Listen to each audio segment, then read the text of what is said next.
Reka mbasuhuze nshuti bakundwa muraho neza bakunzi b'ibihamya TV aho muri mu mpande zitandukanye ndabaramukije amahoro y'Imana nabane namwe mu izina rya Yesu Kristo wa Nazareti. Ubuntu bw'Imana bubane namwe aho muri ku migabane itandukanye, abari muri Afurika, abari mu Rwanda, abari mu bihugu twegeranye, abari Aziya, Australia, Canada, Amerika, ku migabane itandukanye mwese abadukurikirana uko bukeye nuko bwije.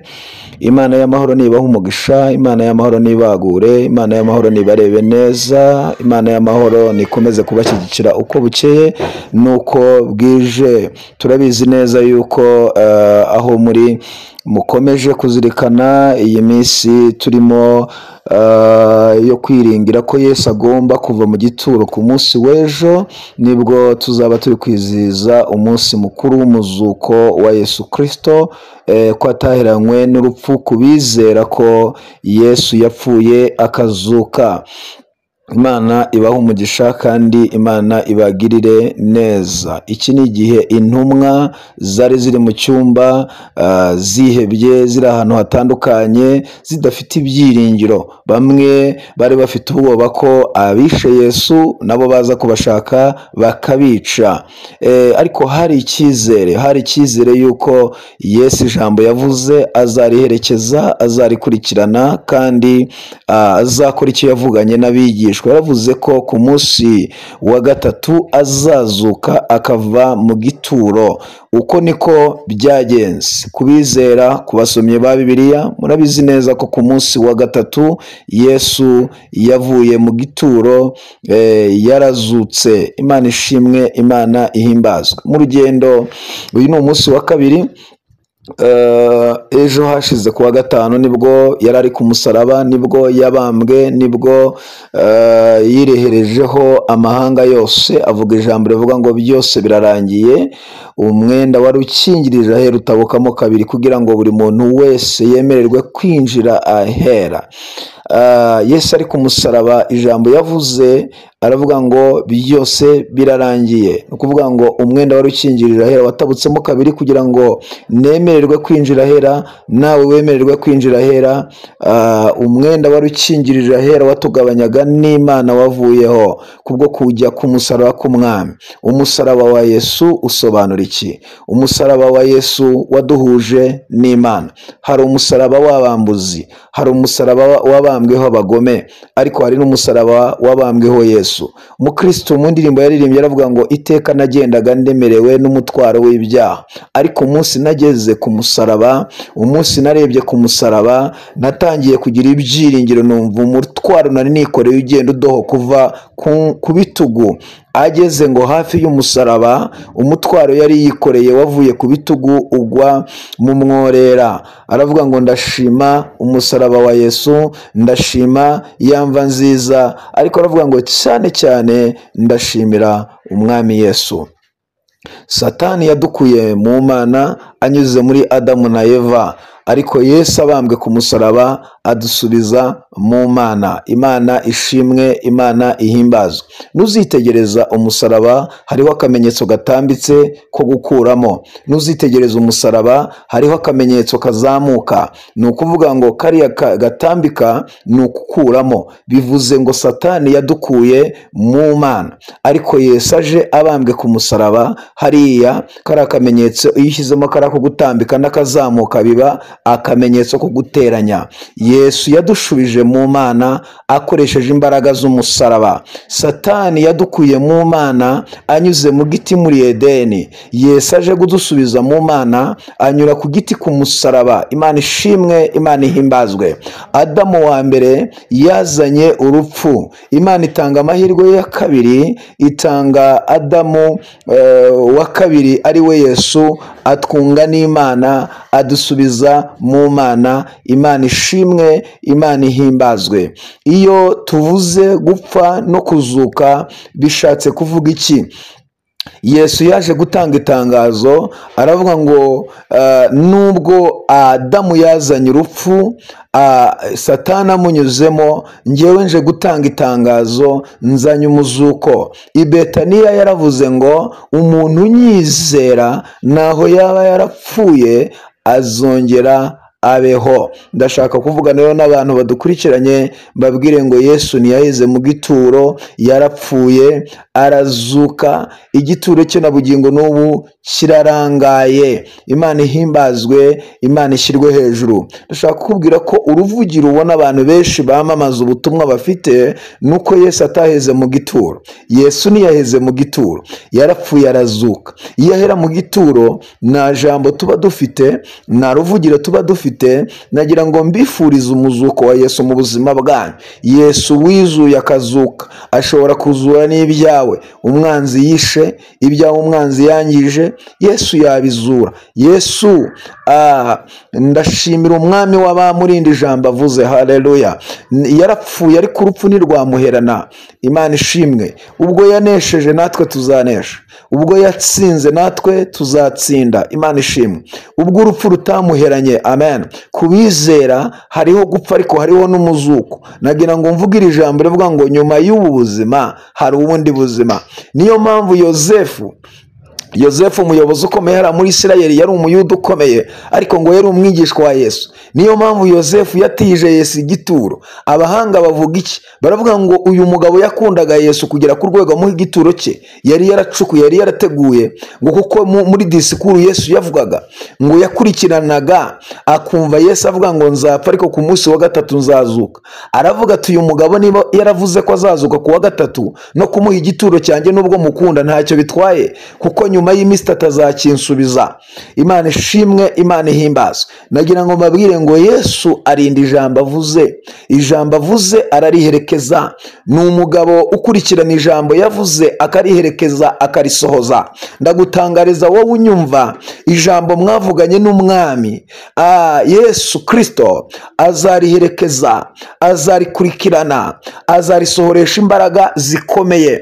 Ndashaka kugutangariza, Abaheburayo baravuga ngo Yesu Kristo uko yarari ejo n'uyu munsi niko ari kandi niko azahora iteka ryose. Haleluya. Umwami wizeye, umwami twizeye ni umwami udahindurwa n'ibihe, ni umwami haleluya utumva amabwire, ni umwami ukurikirana ijambo avuze akarisohoza. Amen. Yavuze misiyo ye ko aje kuducungura, aje kuduhuza n'Imana. Misiyo ya Yesu ntiyaferinze, misiyo intego ya Yesu ntiyayihushije. Amen. Yagiye ku musaraba akiza abambuzi uhereye kuba babambanywe. Hari uwavuze amushinyaguriye ariko ndaravuga ngo turi hano kubera ibyaha byacu. Avuga neza Yesu, aravuga ati ndabizi ko uri umwana w'Imana, uri umukiranutsi waje kubambirwa abanyabyaha. Aramubwira ngo kandi ndabizi neza yuko ufite ubwami, nugera mu bwami bwawe ntuzanyibagirwe. Yesu aramubwira ngo ni ukuri uyu munsi ndakurahira turabana muri paradizo mu bwami, turabana mu bwami uyu munsi, ntabwo ari kera, uyu munsi turabana mu bwami. Imana ishimwe. Uwitwa Baraba igisambo cyari kigiye kubambwa bagikatiye urwo gupfa, umunsi Yesu ahahinguka. Ubundi iyo tuvuze Yesu bisobanura umukiza, iyo tuvuze Yesu bisobanuye umucunguzi. Umunsi Yesu yahageze, Baraba wari wakatiwe urwo gupfa ntiyaragipfuye. Baraba yaratashye, Yesu ajya ku musaraba. Baraba ahagarariye abanyabyaha ku rwego rw'isi. Ni ukuvuga ngo umukiza ahageze, Baraba ntiyarakibambwe kubera ko umucunguzi yari ahageze. Ndagutangariza ko Yesu Kristo ari umwami wemeye kujya ku musaraba ku bwacu. Urupfu twari bupfe ararupfa, arabambwa, twebwe turabamburwa. Imana ihimbazwe, Imana ishyirwe hejuru. Ibyo bintu dukwiriye kubizirikana. Ibyo bintu dukwiriye kubishyira ku ndiba y'umutima. Ibyo bintu ntidukwiriye kubyibagirwa, ko hari uwemeye kudupfira, ko hari uwemeye kutwitangira, ko hari uwemeye kujya ku musaraba w'isoni, bakamutera imisumari yo mu biganza, bakamutera imisumari yo mu birenge, ndetse bakamutera icumu ryo mu rubavu rigahinguranya umutima. Nusoma Bibiliya, mu rubavu rwa Yesu havuyemo amaraso. Imana ishimwe, Imana ihimbazwe. Mu rubavu rwa Yesu havuyemo amaraso. Ayo maraso niyo azeza ibyaha by'abanyabyaha.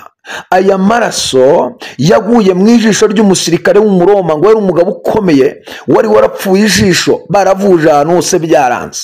Ariko amaraso ya Yesu ngo aguye aguye mu jisho ry'uyu musirikare ngo ijisho rye rirareba.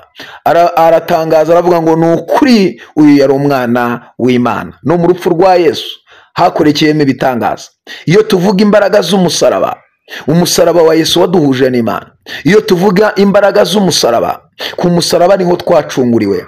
Iyo tuvuga imbaraga z'umusaraba, ku musaraba niho twaherewe agaciro. Iyo tuvuga imbaraga z'umusaraba, ku musaraba niho yihereje aho amahanga yose.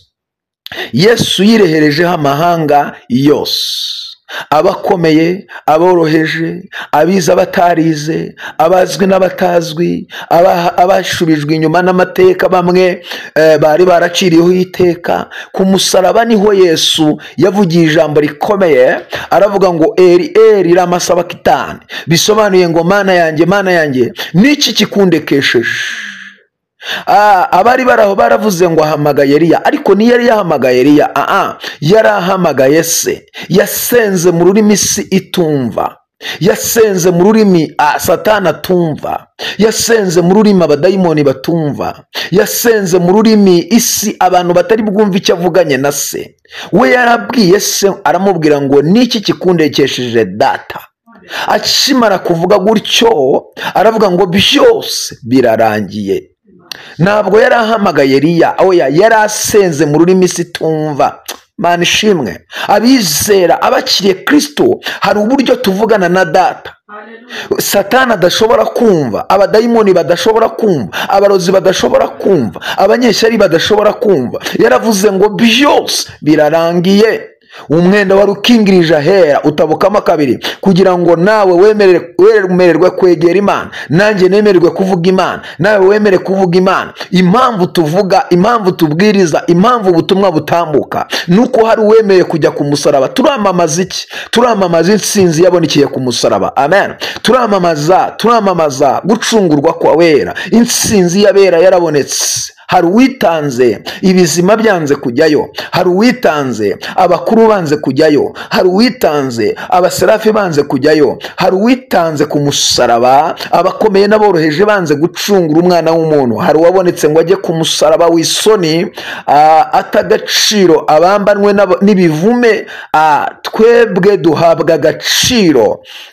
Uwo ni Yesu wabikoze, uwo ni Yesu watwitangiye, uwo ni Yesu wakugiriye ku musaraba, aragucunguza, agucunguza imbaraga zikomeye. Shuti mukundwa wowe nyumva, nagira nkubwire ngo hari imbaraga z'umusaraba. Ku musaraba twongeye kugarurwa icyizere, twongera kugirana ubusabane na data. Satani yari yaraciye rezo, yari yaraciye network, yari yarakase ubusabane bwacu na data, ariko Yesu arongera asubizaho connection. Ubu turi abana b'Imana, turi abami, turi abaragwa, turi ibikomangoma kwa data. Shuti yanjye, nagira nkubwire ngo ibyo ni ibintu dukwiriye kuzirikana, ko Yesu yagiye ku musaraba kugira ngo aduhuze n'Imana, ko Yesu yagiye ku musaraba kugira ngo yongere aduhuze na data, ko Yesu yagiye ku musaraba kugira ngo twongere tugirane ubusabane na papa.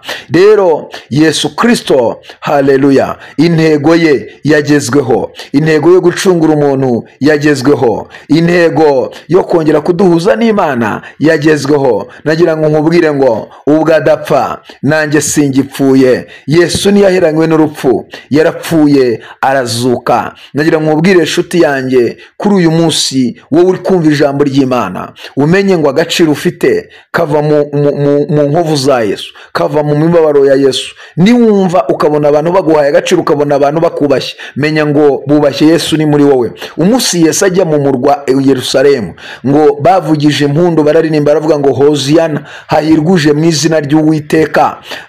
Ngo yari yicaye ku cyana cy'indogobe, ariko ngo bakira Yesu bafashe imikindo bararirimba, ariko bashasa n'imyambaro, imyitero bararirimba. Iki cyana cy'indogobe kigendera ku myitero. Nagira ngo ubwire ngo si cyo bari bahaye agaciro, ahubwo Yesu wari uri kuri iki cyana cy'indogobe niwe bakiriye. Iki cyana cy'indogobe nacyo kigira agaciro. Imana ibaha umugisha mwebwe mukomeje mukomeje kubana natwe, mukomeje kudukurikirana mu biganiro bitandukanye, mu ijambo ry'Imana, mu ndirimbo, mu buhamya.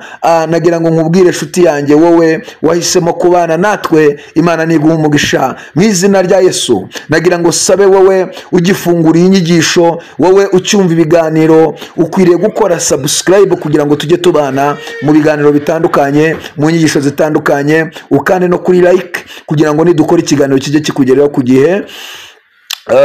Nawe wumva inyigisho zacu hari icyo zikubaka, tanga inyunganizi yawe muri comments.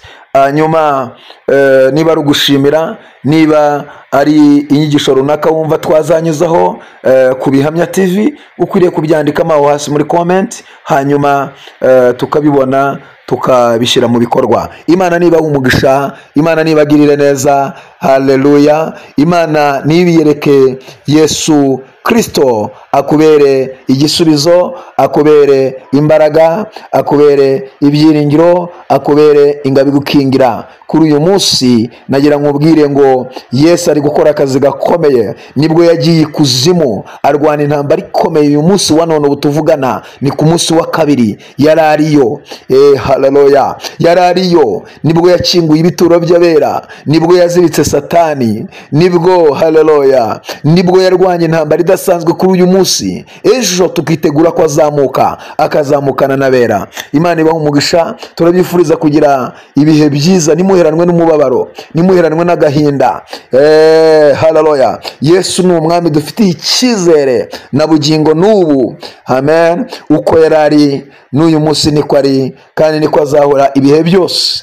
Wizere Kristo, wizere ibyo yavuganye nawe ko azabisohoza kandi ko azabishyira mu bikorwa. Imana y'amahoro ibaha umugisha, abari mu mpande zitandukanye, abizera umuzuko. Yesu azukire muri mwe, Yesu agira ibintu azura, Yesu agira ibintu akora mu buzima bwanyu. Amen. Turabizi neza yuko bakundwa, muri mu myiteguro yo kwizihiza Pasika, abari mu bihe bitandukanye, mu myiteguro itandukanye, reka tubifurize imyiteguro myiza. Abafungiwe isengero batabona uko terana kuri online, usenge, ukurikirana ijambo ry'Imana. Niba bidakunze ureba hakinguye usenge, winjire mu rusengero usenge, ushime Yesu ko ataheze mu gituro, ushime Yesu ko ataheranywe n'urupfu, ushime Yesu ko yanesheje Satani, yanesheje abadayimoni. Imana ibaha umugisha. Ndabizi neza ko amatorero, amadini yizera muri Kristo Yesu bari mu myiteguro idasanzwe, bari mu myiteguro ikomeye. Niyo mpamvu nkubwira we mukundwa ngo nawe ugire ibihe byo kubwira Yesu ngo zukira muri nge, ba muri nge, gira ibintu uhindura muri nge. Ibyanjye umwanzi yishe bizure, ibyanjye umwanzi yangije bizure. Ndakwifuriza kugira ibihe byiza byo kwegera Kristo, uzirikana ipfa n'izuka by'umwami wacu. Turabakunda, turabazirikana, uko dusenze turabasengera. Reka tubifurize ibihe byiza mwese. Imana ibaha umugisha kandi Imana ibagirire neza. Ndifuza gusengana nawe, wewe warubanye natwe, wewe warudukurikiranye, ndifuza ko dusengana. Ese hari ibyawe umwanzi yangije yishe? Uyu munsi ni umunsi wo kubizura. Uyu munsi ni umunsi wo kwakira intsinzi ku buzima bwawe. Satani agomba gutsindwa, abadayimoni bagomba gutsindwa, imbaraga zimaze igihe zikurwanya zigomba gutsindwa, kuko Yesu Kristo ari mu rugamba rukomeye rwo kubohora abera, rwo kubakura mu bituro, rwo gutangaza intsinzi. Haleluya. Wizere rero yuko nawe ibyawe umwanzi yishe yabizura, yabiha ubuzima uyu munsi wa none. Imana iguha umugisha, Imana ikugirire neza, Imana ikwiyereke kurutaho. Reka dusengane muri uyu mwanya, reka dusengane mu izina rya Yesu. Mwami Yesu, uko wari uri kera n'uyu munsi ni kuri, niko uzahora iteka ryose. Ndasenze ngo uyu muntu udukurikiranye abone intsinzi, uyu mubyeyi udukurikiranye abone intsinzi, uyu mugabo udukurikiranye abone intsinzi, uyu mupapa udukurikiranye nabone imbaraga zawe, uyu musore n'umukobwa nibabone imbaraga zawe. Abantu bose bakurikiranira ijambo bakire kubohoka mu buryo bukomeye. Abari barwaye bakire ubuzima, abari baheranwe n'agahinda ureme ibyishimo mu izina